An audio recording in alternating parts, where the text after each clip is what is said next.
Hello दोस्तों, कैसे हो आप सभी। आई होप सब लोग बहुत खुश होंगे एंड सब प्रिपरेशन बहुत अच्छी चल रही होगी। काफी सारी चीजें हम ऑलरेडी कवर कर चुके हैं एंड काफी सारी क्वेश्चंस को आज लेके चलेंगे। ट्राई करेंगे कि लिमिटेड टाइम फ्रेम के अंदर मैक्सिमम चीजों को लेकर, राइट। तो आई होप 42nd क्वेश्चन तक हमने लास्ट टाइम कर लिया था। मूव करेंगे question number 43। But before proceeding, just be clear कि भाई ये सीरीज जो चल रही है, इसको वही लोग देखें जो ऑलरेडी सिलेबस को एक बार कवर कर चुके हैं, एक बार गो थ्रू कर चुके हैं, या फिर जिन लोगों ने नहीं करा है उसको अभी तक गो थ्रू, वो क्या करें कि डेप्थ एनालिसिस सीरीज पे ज्यादा फोकस करें। उसका फायदा उनको क्या मिलेगा कि जिस तरह वो सेशंस को गो थ्रू करेंगे, क्लास सेशंस को, तो वहां पे उनको वो जो की पॉइंट्स होंगे या फिर की वर्ड्स कह लो उनको, को गो थ्रू करने में काफी मदद मिलने वाली है। ये सीरीज उनके लिए जिनको एक लिमिटेड टाइम फ्रेम में मैक्सिमम नंबर ऑफ क्वेश्चंस को अटेम्प्ट करके जाएं, ताकि उनको एक ओवरव्यू मिलता रहे कि एग्जैक्टली हम जो चीजें कर रहे हैं क्या वो सही है या उस बेसिक ऑब्जेक्टिव क्या है। ठीक है, चलिए। तो बिना टाइम को वेस्ट करे हुए स्टार्ट करते हैं क्वेश्चन नंबर 43 से।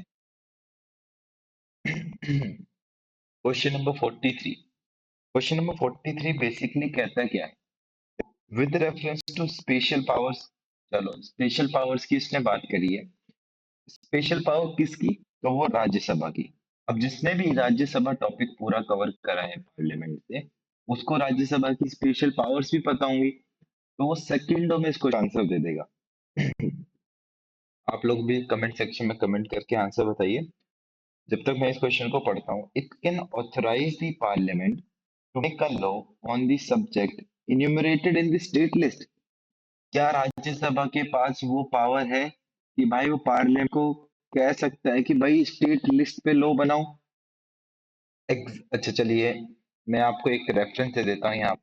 आर्टिकल 249, आर्टिकल 249 की जब भी हम बात करेंगे सेम ही चीज कहता है कि भाई राज्यसभा can authorise the parliament to make a law on a subject mentioned in a state list.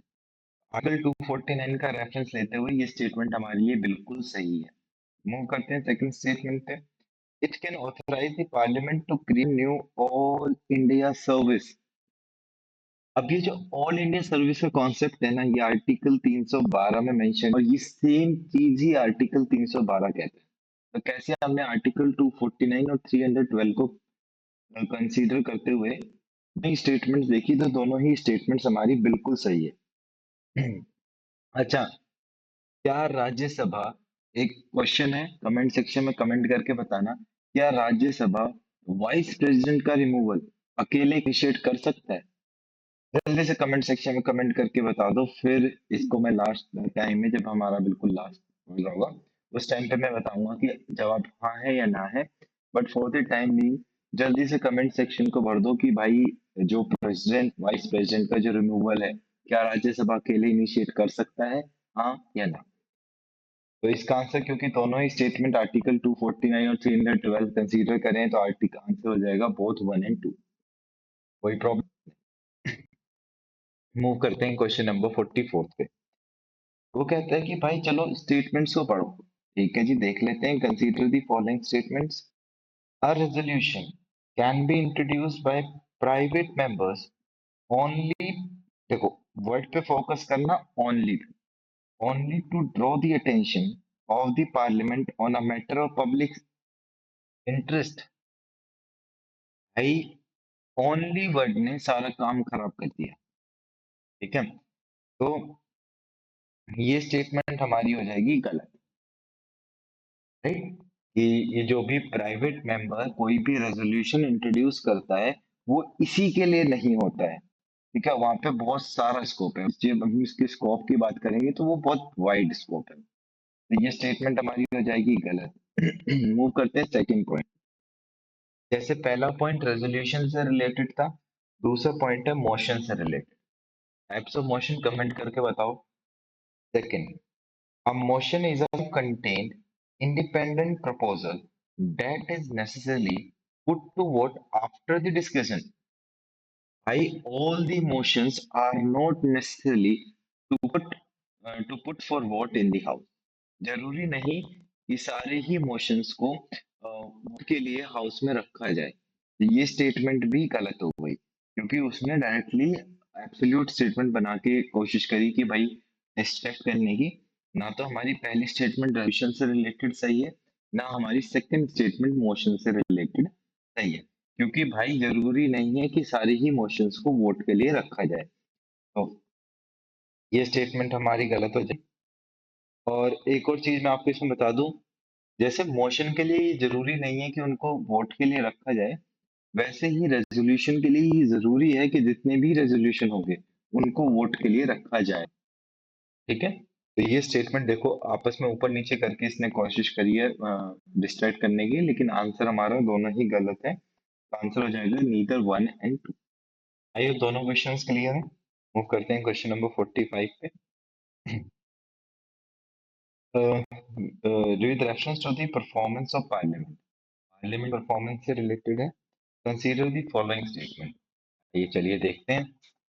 The aggregate duration of Lok Sabha sitting in a year was the lowest ever during 2020-21।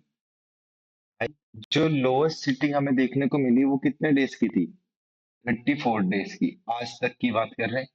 Till now the lowest sitting was of around 34 days, and ये तो लोकसभा की, और राज्यसभा की हमें सिर्फ 33 days देखने को मिली। ठीक है, और ये कब था? ड्यूरिंग द 2021 सेशन के टाइम। ठीक है, ये मैंने आपको डेट स्पेसिफाई कर दी ताकि अगर आप इस क्वेश्चन का रेफरेंस में यूज करना चाहो तो वहां पे आप इसको ये डेट्स को मेंशन करते हुए यूज कर सकते हो। ये स्टेटमेंट हमारी बिल्कुल सही है।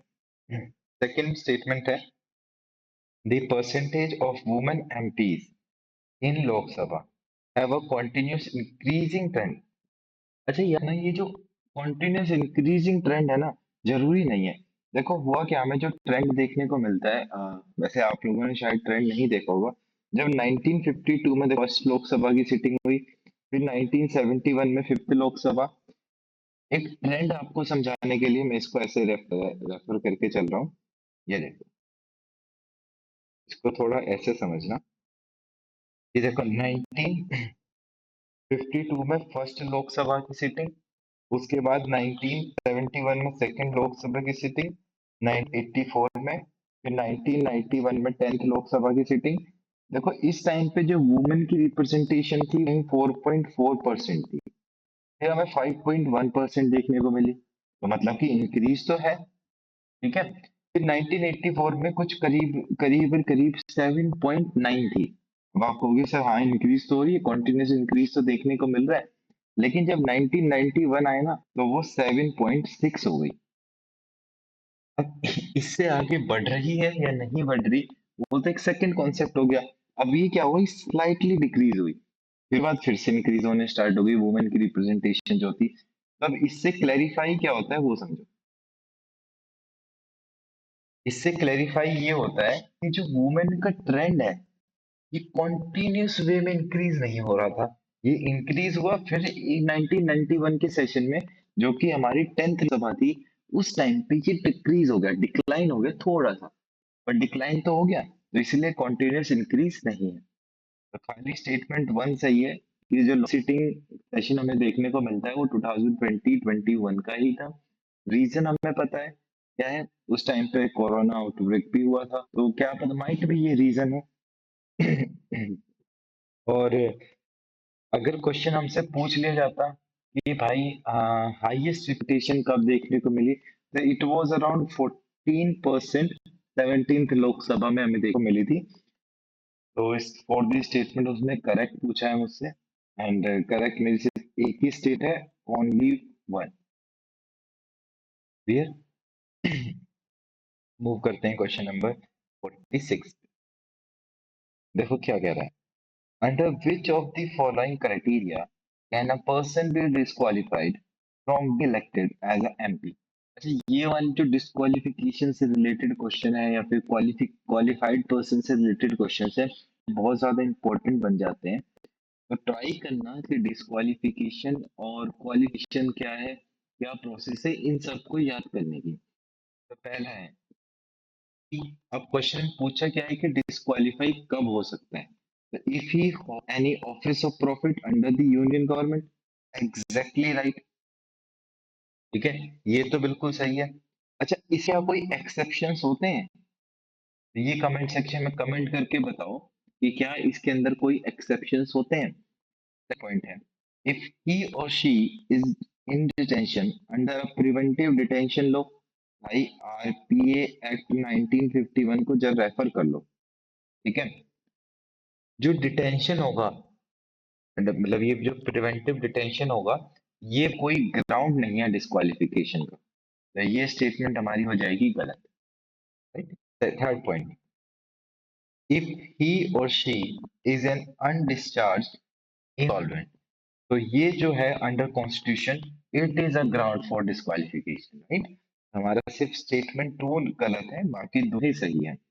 अब ऑप्शंस को देख लेते हैं, हमारा 1 एंड 2 सही था, सॉरी 1 एंड 3 सही है, हमारा सेकंड गलत है। तो पूछा उसने 1 and 3 is the right answer. ये भी गलत है, ये भी गलत है, और ये तो गलत है ही, क्योंकि हमारा 2 गलत हो गया था। ठीक है, मूव करते हैं क्वेश्चन नंबर 47 पे। क्वेश्चन नंबर 47 कह रहा है कि विद रेफरेंस टू कमिटीज। अब ये कमिटीज से रिलेटेड क्वेश्चन हमने कल भी देखने की कोशिश करी थी, एग्जैक्टली है क्या क्या। तो कमिटीज जो है वो बहुत इंपॉर्टेंट रोल प्ले करती हैं, तो ये ट्राई करना कि सारी कमिटीज को एक बार जरूर करो। याद करने से बेटर है सिर्फ उनको एक बार रेफर कर लो। सो क्वेश्चन है, with reference to committees in the parliament consider the following statement. चलिए देखते हैं। General purpose committee, general purpose committee, जल्दी से कमेंट सेक्शन में बताओ कि ये जो जर्नल पर्पस कमेटी होती है, इस चेयरमैन कौन होता है। ठीक है, इसका चेयरमैन कौन होता है और इसका काम क्या होता है। It regulates the programme and time table of the house. मैंने तो सुना था it basically advise on the concerning affairs, ना कि रेगुलेशन वाला काम होता है इसका। ठीक है, तो ये स्टेटमेंट हमारी हो जाएगी गलत, और हर हाउस में ये कमेटी होती है। ठीक है, तो ये स्टेटमेंट हमारी बिल्कुल गलत है। इसका चेयरमैन कौन होता है, मतलब प्रिसाइडिंग ऑफिसर कौन होता है इसका, कमेंट सेक्शन में कमेंट करके बताओ।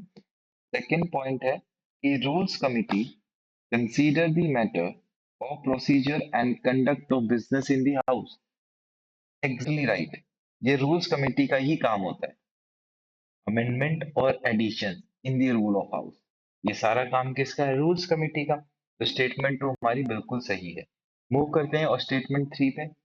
Business advice committee advises on matters which do not fall within the jurisdiction of an। अरे भाई, इसका काम, ये इसका काम होता है, बिजनेस एडवाइजरी कमेटी का काम होता है to regulate the programme and time table of the house, ना कि ये कि भाई मैटर्स को रेगुलेट करना which do not falls under the jurisdiction। तो ये स्टेटमेंट हमारी बिल्कुल गलत हो जाएगी। एंड स्टेटमेंट खाली इसमें कौन सी स्टेटमेंट सही, फर्स्ट सेकंड स्टेटमेंट सही निकली, फर्स्ट भी गलत थी और थर्ड भी गलत थी। और ऑप्शन में उसने पूछा है करेक्ट, क्योंकि करेक्ट पूछा है तो हमारा आंसर हो जाएगा सेकंड ओनली। और अगर हमसे पूछ लेता how many statements are right, 1 2 3, none of आपका आंसर होता only 1 statement is right. Right, move करते हैं क्वेश्चन नंबर 48 पे। ओके, तो question number 48, consider the with reference to the features of Indian constitution. ठीक है जी, इंडियन कॉन्स्टिट्यूशन को रेफर कर लेते हैं। Consider the following statements. चलिए, पहली statement, it provide democratic means to bring about social transformation. क्या हमारा कॉन्स्टिट्यूशन हमें डेमोक्रेसी डेमोक्रेटिक से रिलेटेड कोई मीन प्रोवाइड नहीं करता है। बहुत बेसिक सा क्वेश्चन था, बिल्कुल सही प्रोवाइड करता है। Fine balance is maintained between parliamentary sovereignty and judicial supremacy by Indian constitution. The separation of power, ये कॉन्सेप्ट बिल्कुल सही है। आर्टिकल 13, आर्टिकल 32, आर्टिकल 136, तो इन आर्टिकल्स को देखना जरूर। ये आर्टिकल्स आपको बहुत सारी चीजें जो है जुडिशियल रिव्यू से रिलेटेड, मतलब कि आपको एक बेसिक आइडिया दे देंगे अगर हमारा ये स्टेटमेंट सही है तो क्यों सही है। इन आर्टिकल्स को जरूर रेफर करना। तो ये स्टेटमेंट भी बिल्कुल सही है। It limits the power of the government. हाँ भाई, जो गवर्नमेंट की आर्बिट्री पावर है उसी को तो लिमिट करता है ये। तो ये स्टेटमेंट भी बिल्कुल सही है। तो उसने करेक्ट ही पूछा है। आंसर हमारे सारे सही है, तो 1, 2 and 3 is the right answer. I hope till here we all are at the same path. किसी को कोई भी डाउट है या want me to repeat certain points या wants me to explain certain points, तो वो कमेंट सेक्शन में कमेंट करके बता सकता है, ताकि वो भाई उस पॉइंट को एक्सप्लेन कर पाए एंड उस पे क्लैरिटी हो। क्योंकि clarity of thoughts is very important. चाहे आप पॉलिटी पढ़ो, चाहे ज्योग्राफी पढ़ो, चाहे हिस्ट्री को रिवाइज करो, क्लैरिटी होनी बहुत जरूरी है। करते हैं क्वेश्चन नंबर 49 पे। क्या रहा है क्वेश्चन नंबर 49, ये देखो। Consider the following statements. चलिए जी देखते हैं क्या है statement. In the context of parliamentary procedures. अब इस वाले क्वेश्चन से हमारा पूरा पार्लियामेंट्री प्रोसीजर रिवाइज हो जाएगा। ठीक है। क्वेश्चन क्या है कि भाई house of parliament is summoned by the president of India. Exactly. जो पार्लियामेंट के हाउस को कौन समन करता है? प्रेसिडेंट। ये बिल्कुल सही स्टेटमेंट हो गई। एटलीस्ट पार्लियामेंट साल में कितनी बार जो है मतलब कि वो मिलना चाहिए? कमेंट सेक्शन में कमेंट करके बताओ। ऑप्शन है आपके पास 2 बार, 4 बार, 3 बार। सेकंड पॉइंट है, the house of parliament is prorogued by the presiding officer of the house. is this prorogation part is done by the president, not by the presiding officer। तो स्टेटमेंट सारी गलत हो गई। कौन करता है? प्रेसिडेंट करता है। प्रोरोगेट कौन करता है? प्रेसिडेंट। वाइस ये प्रिसाइडिंग ऑफिसर नहीं करता। ठीक है। और ये कहाँ पे मतलब कि इसके लिए हम कौन से आर्टिकल को रेफर कर सकते हैं? आर्टिकल 85 को। Leader of the opposition don't have any statutory recognition. Incorrect. ये भी स्टेटमेंट हमारी गलत है। और क्यों गलत है? 1997 में जो राज्यसभा अकॉर्ड बना था, उसके अंदर हम देख सकते हैं कि भाई लीडर ऑफ अपोजिशन है स्टैट्यूटरी रिकॉग्निशन। तो ये स्टेटमेंट हमारी हो जाएगी गलत। और ये कब मिला था? 1977 में मिल गया था ये तो। और आज तो बहुत टाइम हो गया मिले हुए, तो आप स्टेटमेंट तुम्हारी वैसी गलत हो गई। हिप। ये जो विप है, इसके बारे में, ये विप होती क्या है? जल्दी से कमेंट सेक्शन में कमेंट करके बता दो। ठीक है। Whip regulate behaviours of his और her party members in the house. Exactly right. तो हमारी यहाँ पे स्टेटमेंट 1 और स्टेटमेंट 4 सही थी। ये तो प्रेसिडेंट होता तो सही होती, तो ये स्टेटमेंट हमारी गलत है। एंड ये 1977 जो करता, तो ये स्टेटमेंट भी गलत है। कहीं पर भी ऑप्शन में अगर 1 एंड 4 दिखे तो टिक मार देना। करेक्ट ही पूछा है उसने। तो 1 and 4 only is the right answer. Option C is the right answer. Move करते हैं क्वेश्चन नंबर 50 पे। क्वेश्चन नंबर 50 हमारा कह रहा है कि कंसीडर द फॉलोइंग स्टेटमेंट्स। ठीक है जी देखते हैं। With respect to the difference between appropriation bill and finance bill. Appropriation bill और फाइनेंस बिल से रिलेटेड चीजों को हमें यहाँ पे समझना है। चलिए जी समझ लेंगे। पहला option, while the finance bill contains provision on financial proposal of the government। ये तो यहाँ तक बिल्कुल सही है। ठीक है। An appropriation bill authorize the payment from the consolidated fund of India। Exactly right. Finance bill के अंदर प्रोविजंस देखने को मिलते हैं फाइनेंशियल प्रपोजल्स के। और अप्रोप्रिएशन बिल में भाई उस सीएफआई है जहाँ पे ये सारा पैसा स्टोर हो रहा है, उससे निकालने की प्रपोजल्स है। तो बिल्कुल सही है। और फाइनेंस बिल है। अच्छा, एक कमेंट सेक्शन में कमेंट करके बताओ, काफी अच्छा क्वेश्चन है, बन सकता है। ये जो फाइनेंस बिल है, इससे ये जो प्रोविजंस फॉलो करता है, ये कौन से बिल से रिलेटेड प्रोविजंस फॉलो करता है? ठीक है। और वो बिल कौन से आर्टिकल में मिले? सेकेंड पॉइंट है, unlike the appropriation bill, the amendments seeking to reject और reduce a tax removed in the case of financial bill. Exactly right. ठीक है। फाइनेंस बिल में ये चीज हो सकती है, अनलाइक इन एप्रोप्रिएशन बिल। तो स्टेटमेंट सही हो जाएगी। Statement 3, both the appropriation and finance bills are classified as money bill। ये तो आप लोगों का वही आंसर हो गया जो मैंने आपसे पूछा था। ठीक है। तो स्टेटमेंट 2 जो है बिल्कुल सही हो जाएगा। एंड इसमें राज्यसभा का क्या टेक होता है, ये आप कमेंट सेक्शन में कमेंट करके बताओ कि एग्जैक्टली राज्यसभा का क्या टेक है। फॉर द टाइम बीइंग उसने मुझसे करेक्ट ही स्टेटमेंट्स पूछी है और हमारी तो तीनों ही स्टेटमेंट सही थी, तो आंसर हो जाएगा डी, 1, 2 एंड 3। राइट। क्लियर, अब तक तो सब कुछ क्लियर होगा कि भाई एग्जैक्टली हम क्या देख रहे हैं, क्या करने की कोशिश कर रहे हैं यहाँ पे। मूव करते हैं क्वेश्चन नंबर 51 पे। Question number 51।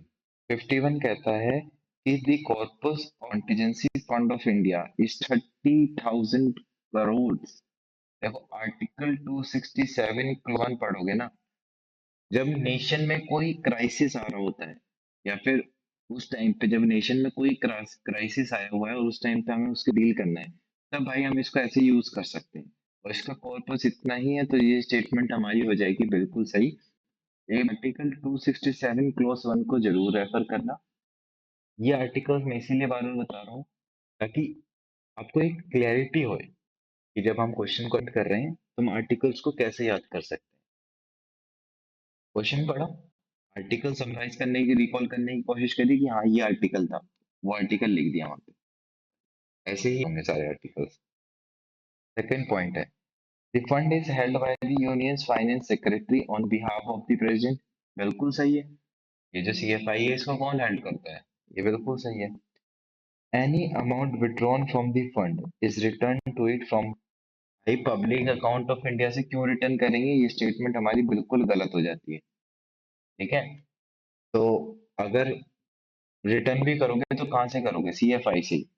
पब्लिक अकाउंट से रिटर्न नहीं करोगे, जनता के अकाउंट से क्यों रिटर्न करना। तो ये स्टेटमेंट हो जाएगी हमारी गलत। एंड किसने मुझसे करेक्ट ही पूछा है, statement 1 and 2 are right.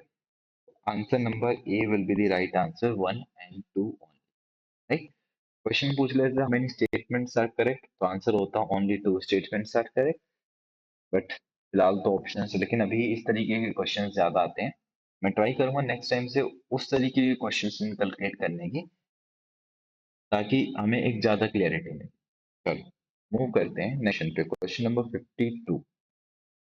Consider the following statements with respect to languages used in parliament.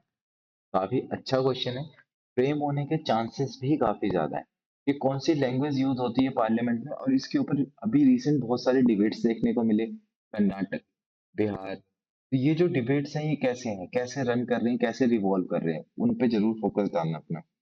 पहली चीज, the constitution has declared Hindi in Devanagari script as the language of transacting businesses in the parliament. Exactly right, article 343 को देखना है इसमें। ठीक है, तो ये स्टेटमेंट हमारी बिल्कुल सही है। Second statement, if a member wants to address the House of the Parliament in his mother tongue, he needs the prior consent of the presiding officer. Exactly right. Presiding officer जो है एक member को permit कर सकता है कि भाई वो इस हाउस को इस पर्टिकुलर लैंग्वेज जो है एड्रेस कर सकता है। तो ये स्टेटमेंट हमारी बिल्कुल सही है। आर्टिकल 1 के लिए 343 आर्टिकल को रेफर करो।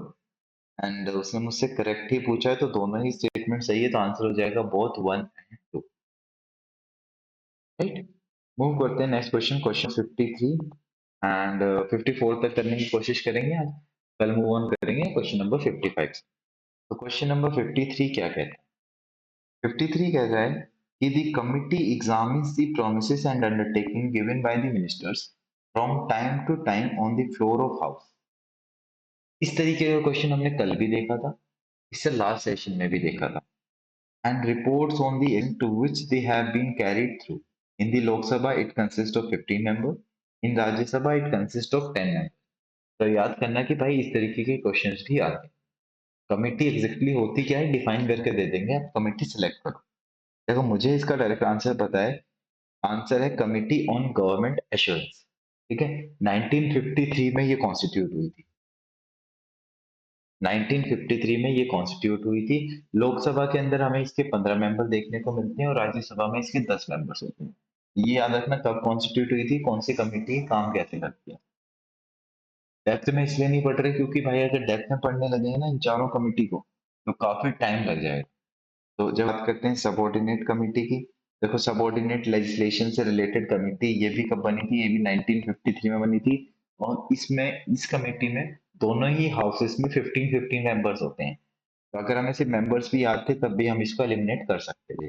मूव करते हैं थर्ड कमिटी पे, जो कि पेपर्स लेड ऑन टेबल। ये 1975 में कॉन्स्टिट्यूट हुई थी। कब हुई थी? 1975 में। चलो अब मूव करते हैं the house committee. House committee में हमने पता है कि भाई लोकसभा में हाउस कमिटी के अंदर टोटल 12 मेंबर्स होते हैं, ना कि 15। तो ये स्टेटमेंट भी हम ऐसे एलिमिनेट कर सकते हैं, ठीक है। तो मेंबर्स के बेसिस पे देखो कैसे एलिमिनेट करा, कौन सी कमिटी कब फॉर्म हुई थी, उसके बेसिस पे हम कैसे एलिमिनेशन ये टेक्निक का यूज कर सकते हैं, वो सारी चीजें आपको समझ में आ गई होंगी। एंड इसका आंसर है option number A. Clear. Move करते हैं लास्ट क्वेश्चन पे, क्वेश्चन नंबर 54। क्वेश्चन कह रहा है कि with reference to the state's borrowing power consider the following statement. State की बोरोइंग पावर से रिलेटेड अगर स्टेटमेंट्स को देखें तो भाई कुछ स्टेटमेंट्स गिवन है, चेक कर लेते हैं क्या है। Loan given by central government to a particular state is charged on the consolidated fund of that state। नहीं भाई, it is charged upon consolidated fund of India। तो ये स्टेटमेंट हमारी गलत हो जाएगी, क्योंकि भाई जो लोन दे रही है सर वो कौन CFI पे चार्ज होता है, ना कि CFS पे। चलो, at present the states can borrow up to 5% of their gross state domestic product। Exactly right. 2020-21 में जो कि 3% था उससे बढ़ा के इसको 5 कर दिया गया। तो ये स्टेटमेंट हमारी सही है, ये स्टेटमेंट हमारी गलत है। उसने मुझसे करेक्ट ही पूछा है, तो आंसर हो जाएगा सेकंड स्टेटमेंट। हाँ, क्योंकि फर्स्ट स्टेटमेंट तो हमारी गलत है, तो हमारा आंसर हो जाएगा सेकंड। आई होप समझ में आया कि कैसे हम क्वेश्चंस को कवर करने की कोशिश कर रहे हैं, राइट। कैसे हमने देखा कि भाई हमारे क्या पॉइंट्स हैं, कैसे आर्टिकल्स को साथ में लेके चल रहे हैं। अगर फिर भी किसी को कोई भी किसी भी तरीके का डाउट होता है तो वो कमेंट सेक्शन में या फिर बेनिपीडिया स्किल्स के हेल्पलाइन नंबर कनेक्ट करके क्लेरिफाई कर सकते हैं। Thank you for listening. मिलते हैं नेक्स्ट सेशन में। अगर आपको कोई भी सेशन अच्छा लगा या फिर कुछ भी है तो आप लाइक सब्सक्राइब जरूर करें। Thank you for listening.